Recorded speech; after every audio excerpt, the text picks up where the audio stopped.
Hi friend, তোমরা সব কেমন আছো?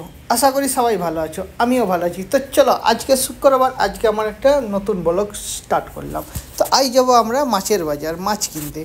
তো আমরা চলে এলাম মাছের বাজার। তো এসে ভাবছিলাম কী মাছ নেবো, রুই নেবো না পেঙাশ নেবো।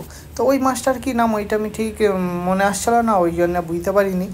দিয়ে আমরা বললাম চলো, রুইও নেবো না, পেঙাশও নেবো না, ওই মাছটাও নেবো না। দিয়ে এইদিকে আমার সাথে যে দাদাটা গেছিলো সে বললো এইটা রূপচাঁদা মাছ। বললো তাহলে এইটাই নাও।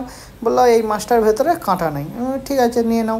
তো ওটা আমরা নিয়ে নিলাম। তো এই আঙ্কেল আবার দুটো পাঙাশ মাছ কাটছিলো, অন্য লোকের, আমাদের না।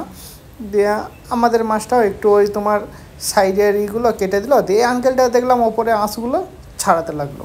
তারপর ছাড়ানোর পর আঙ্কেলকে দিয়ে দিল। আঙ্কেলও তাড়াতাড়ি করে সাইজ করে দিল। তো ততক্ষণ আমার ব্লগটা দেখতে থাকো। আমার ব্লগে যারা লাইক করছে, কমেন্ট করছে, তাদের দেখুন তোমরা লাইক করো, কমেন্ট করো, তারাও তোমাদের পাশে থাকবে।